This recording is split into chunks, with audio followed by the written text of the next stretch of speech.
small cameras. Hey, so I was talking with Mike Snodderly here, and he was asking, as a newer real estate investor, how do I bring a creative deal to somebody inside Sub 2 or who already does creative finance? And so I wanted to record my response here because where are you getting your leads right now? Direct to seller or MLS. Okay, direct to seller MLS. So I'll zoom in on me for a second so you can hear me clearly.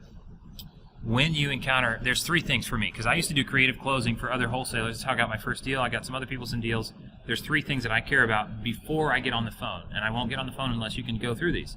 I care that you have aggressively disqualified cash, and by aggressively disqualified, I mean not that you know that the seller won't accept a cash offer because it's too low. I get that, but does the seller know that they won't accept your cash offer? That means you have to make the cash offer, and doing it one time is not enough. So you need to aggressively disqualify. They need to understand that you cannot come higher than this, and if their price is still up here, there's this gap, and there's no way to bridge that gap. Cash will not work.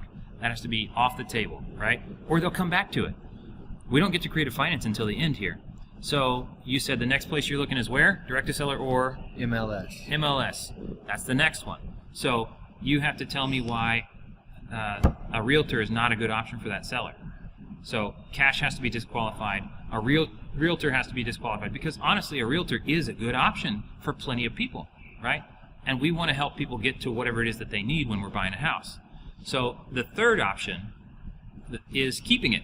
They can always keep it, right? So the question is, well, why don't you just be a landlord? Why do you need to sell this? So encourage them to be a landlord, which usually discourages people from doing it. Like, they don't want to do that. They know all the horror stories. So have you had any conversations where you encourage somebody to keep the house yet? Not yet, nope. You got to do that before I'll call them. So the first thing I'll do when I call somebody for a creative lead is when I talk to that seller, I'm gonna say, hey, what was wrong with the cash offer? And I'm gonna make them defend, right? Because I'm gonna work up to the creative solution, and I need them to tell me why they need me to bring a creative solution. So what was wrong with the cash offer? And I'll just have that discussion, just natural flow. Okay. And why don't you use a realtor? Did you already try that? What's wrong with that? And I'm gonna make them defend it. And if at any point they decide that the cash offer was good, or that a realtor is a good fit, I'm gonna say, you know what? Let me send you back over to Mike. He'll connect you with a referral, and if that helps you, great. If not, I'm here. I've got creative solutions to come after all the other things are exhausted. So cash and then realtor, and then why didn't you want to be a landlord? Because you can make money as a landlord, you know, and I make them defend. So once they've defended why they can't do any of those, but if they still want to sell, then I want to know, okay, what's your story? Why do you need to sell?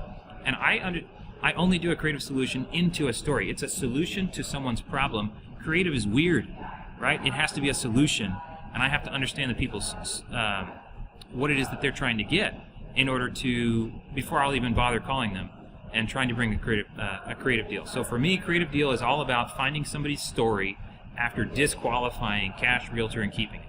That's the best way to connect with me and a lot of the creative closers in the Sub 2 group, is to say, hey, here's why these other things don't work. The only thing left is creative, and they do want to sell. So let's see if we can get it locked up. Does that make sense? That makes perfectly good sense. Perfect. That's the trick. And I've fired a couple of people who keep bringing me leads that are not well qualified. So, because it's really easy to waste a lot of time. I know it's not fun, but you have to go through the cash. You have to address realtors, and you have to address keeping it, so that creative is actually the only solution, because then they're asking us to bring the solution rather than us saying, hey, will you do me a favor and sell on creative finance? That's weird. It doesn't work. It just doesn't work. So if you find yourself realizing that they're going to do you a favor by buying the way you want them to, you don't have a deal.